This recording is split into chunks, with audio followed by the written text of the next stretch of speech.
Hi, my name is Sue, and this is the story of what happened to me just over 6 months ago. It changed my life. I was in my second year at college studying art.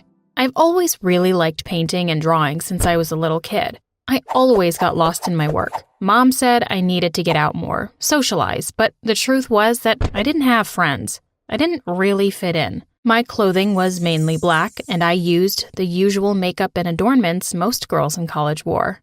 Mom tried to make me look more ladylike, said I could be gorgeous if I tried, but I didn't care how I looked. Well, not really. There was this one boy called Jamie in one of my courses that was hot, but he was way out of my league. I hung out with Trish, my only friend. She was like me, and everyone at college nicknamed us the Ugly Sisters, but we didn't care. Or if we did, we didn't let it show. Anyhow, that all changed when one day on lunch break, Trish whispered in my ear, "Don't look now, but Jamie and his buddy Alex are watching us." Of course, I immediately look around despite my friend's warning. Jamie would never be looking at us. Well, not intentionally. How wrong could I be? I felt my face coloring. The two boys were looking in our direction and whispering together. I pulled Trish away out of their sight line. They obviously weren't looking at us. It was her wishful thinking. We went to join the lunch line. The noise level in the dining hall seemed at an all-time high. It was almost the end of term, and in 2 weeks, a college party was coming up. Of course, Trish and I weren't going. We had no date. Anyway, we got our food and sat on a table away from the others. I was just tucking into a vegan burger when Trish looked up, almost choking on her salad. "It's them! They're looking at us again," she gasped. This time, I didn't turn around. Sure, it was all in her head. But then she put down her fork, eyes almost popping. "Oh my God, Sue, they're heading this way." Trish put her head down, pretending to eat, and I sensed them approaching. "Good afternoon, ladies. Do you mind if we sit down?" My heart was racing 1,000 beats per minute as Jamie and Alex took seats next to us. "Well, what do you want?" Trish said with her snobbish tone.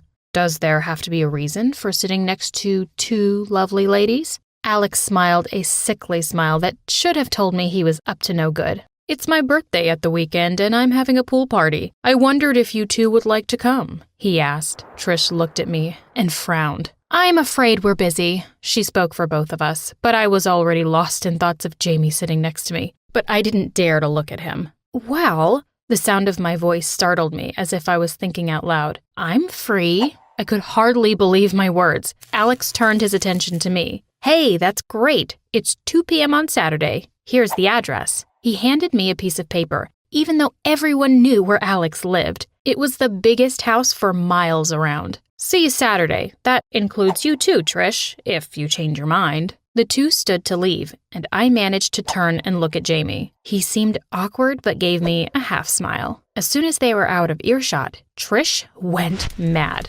"Why on earth did you agree to that? A pool party? Everyone will laugh at us. I'm not wearing a bikini." I'd never been excited about anything in my whole life. For once, my art didn't matter, and all I could think about was the party. It was only then that I looked in the mirror and noticed how boring I looked. I hadn't cared before, but now... Of course, Trish made it totally clear that she wasn't going to swim, and when I called for her on Saturday morning, she was still wearing her usual oversized t-shirt and pants. "You're wearing makeup." It was the first thing she said as she opened the door. It was true. I had used a bit of Mom's foundation and mascara. Trish made me feel like a traitor. Well, I thought I'd make a bit of an effort. I answered somewhat sarcastically, looking at her shabby clothes and unbrushed hair. She looked more scruffy than usual, and I knew she'd done it on purpose. That's the first time we'd ever really argued, and we set off for the party in silence. Alex's house was even bigger than it looked from the outside, and they had a half-covered, full-size pool. All the beautiful people were there, and as Trish and I approached, I thought perhaps that she'd been right. We didn't belong there. We shouldn't have bothered. But then Alex appeared and called to us as if we were his long-lost friends. He took us to sit around the pool, and I could see everyone looking at us. Some of the girls even started laughing, but I ignored them. I laid out a towel on the lounger and looked around. All of the girls were in their swimwear. I felt slightly awkward taking my clothes off, especially in front of these people. but I knew I looked good in my new bikini. The girls just eyed me critically up and down and shrugged while the boys raised their eyebrows in admiration. It was a weird feeling, but I liked it. I wondered if Jamie had seen me, but I didn't dare to look. I laid on the lounger and felt sorry for Trish. She put on her shades and made herself comfortable and started to read a book, or at least pretended to. I could feel her eyes on me. She hadn't forgiven me for making her come. I closed my eyes and soaked up the sun for a while, daydreaming about Jamie.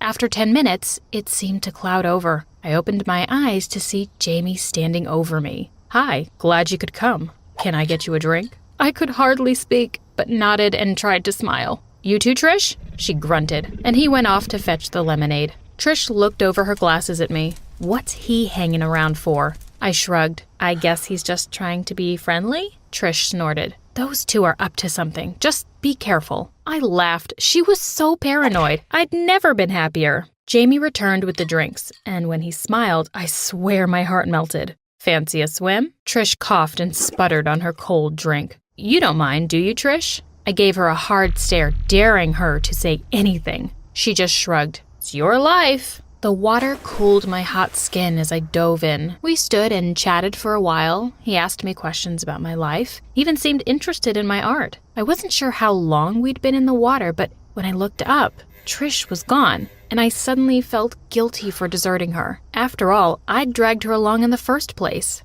I was suddenly torn between my loyalty to Trish and wanting to stay with Jamie. But in the end, I pulled myself from the pool. "Sorry, I have to go." Jamie looked surprised, maybe a little disappointed as I started to dry myself and dress. "Hey, I was wondering," he started. I looked up. He seemed almost embarrassed. "I was wondering if you'd like to go to the end of term party with me." I stood speechless for a minute, my mouth open, unsure if I'd heard correctly. "You know, the party on Friday night?" he repeated, unsure if I'd heard. My legs felt like jelly. "Yes, that would be great." I finally managed to speak. Jamie smiled, looking relieved. "Great, I'll pick you up at 7. I went home via Trish's house, but when I called, her mom said she didn't feel well and wouldn't come to the door. I felt terrible for leaving my best friend, but at the same time, I was stunned by the fact that Jamie had asked me to be his date and kept having to pinch myself to make sure I wasn't dreaming. Trish stayed off college all week. I was pretty much on my own, but didn't mind. Occasionally, I bumped into Jamie, but he always smiled. I expected him to talk to me more now that he was taking me to the party, but somehow, he seemed to be avoiding me. I saw him and Alex arguing about something one lunchtime, and when they saw me, Jamie stormed away. I started to get a sinking feeling in my stomach. Maybe he was having second thoughts, but I shoved those feelings out of my head and tried to concentrate on what I would wear instead. Of course, Mom was delighted that I'd got an actual date and pulled out all the stops. A new dress, new hair, new everything. I still hadn't spoken to Trish, but I would see her after the party. As I got ready, I hardly recognized myself in the mirror. I looked almost beautiful. As I was finishing my hair, I heard the door ring, but let Mom get it. I heard Jamie's voice, and my heart missed a beat. I sprayed my hair with lacquer before rushing down the stairs. Mom was waiting for me alone in the hall. "Well, where have you hidden him?" Mom looked at me, and I stopped smiling. There were tears in her eyes. "Oh, Sue, I'm so sorry." She sat me down and told me that Jamie called to say that he couldn't take me to the party after all. Gave no reason, but just that he was genuinely sorry. I wanted to cry, but I didn't. I'd been so stupid. I should have listened to Trish.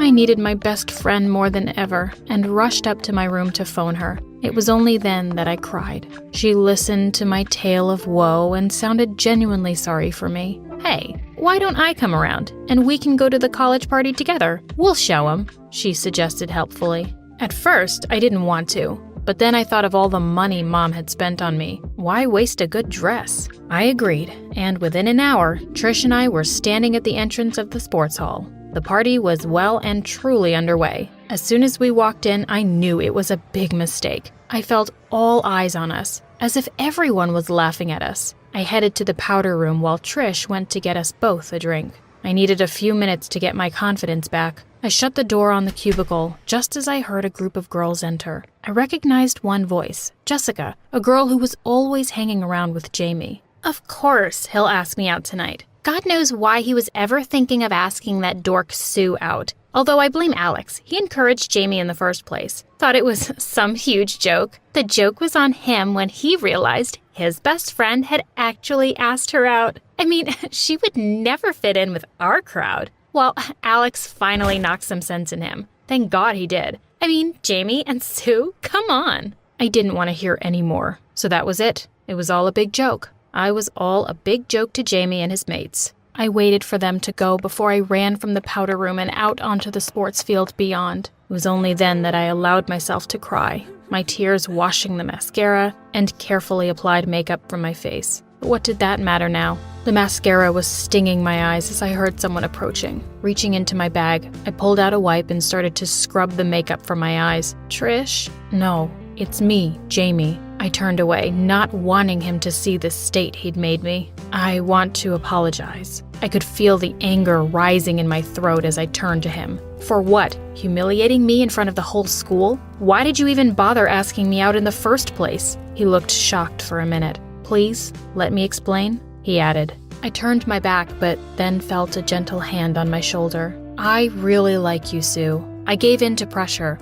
All of the others were being so horrible about you when they found out I'd asked you to the party. And now they're laughing at me because I got dumped, even before the date. Nice one. I turned my back on him once again and heard him sigh. I guess I've messed up. Big time, huh? I suppose you have. Then he grabbed my arm, spinning me back around to look at me with his big brown eyes. To hell with the lot of them. Let's make amends. Will you come back to the party with me as my date? I looked at him with streaky eyes.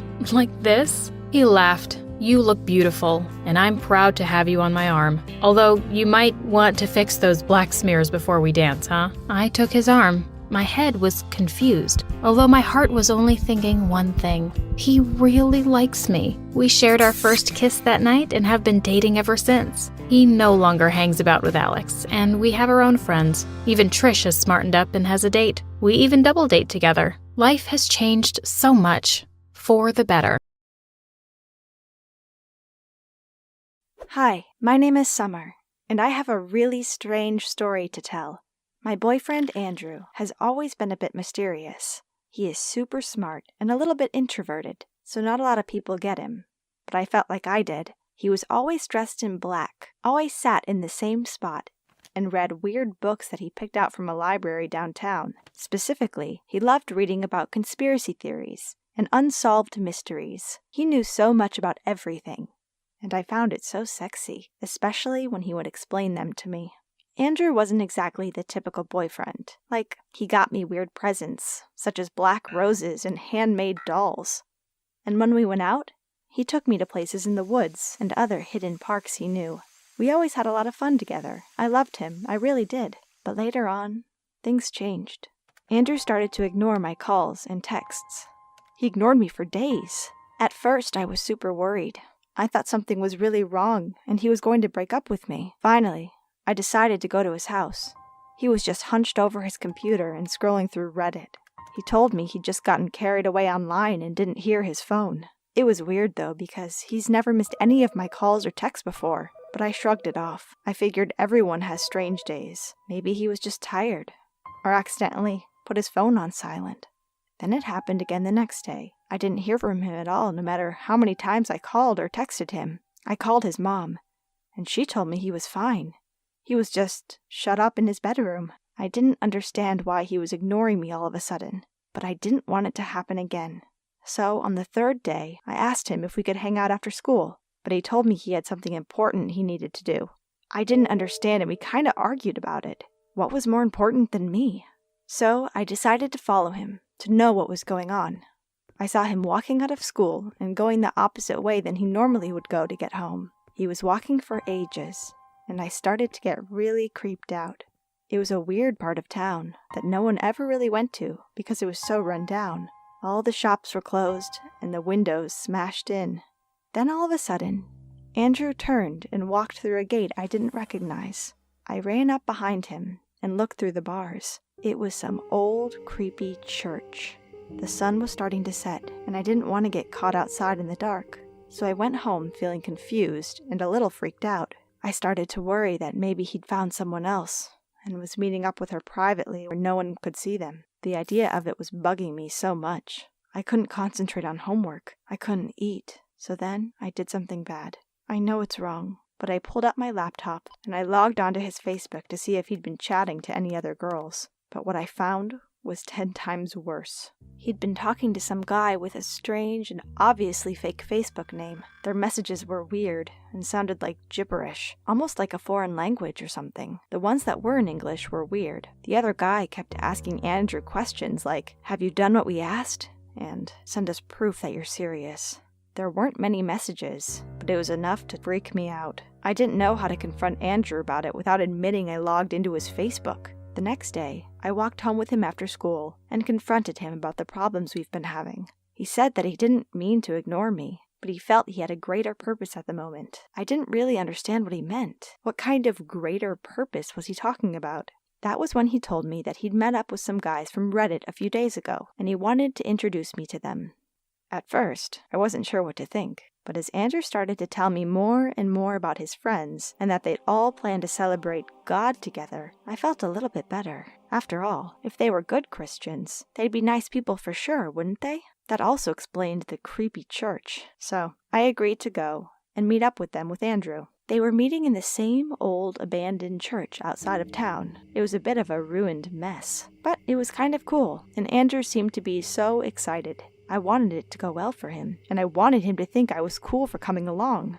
But inside, it was a bit too weird for me. There were a bunch of guys all wearing dark robes. They stood around a huge red circle on the floor in the shape of a pentagram. There were candles lighting the room, and what looked like skulls. "Andrew, what is this?" I asked. "It's our weekly meeting, Summer," he replied.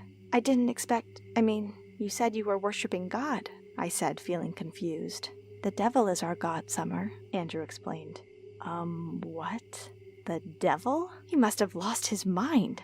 "Listen, Summer, some things are not always what they seem. The devil is not bad. It's actually the opposite. The devil is liberating. Trusting the devil will give you power. In contrast, the other god who wants you to know nothing but blindly worship him. For example, God didn't let Adam and Eve eat from the tree of knowledge of good and evil. He didn't want them to be knowledgeable. He's not the good guy here.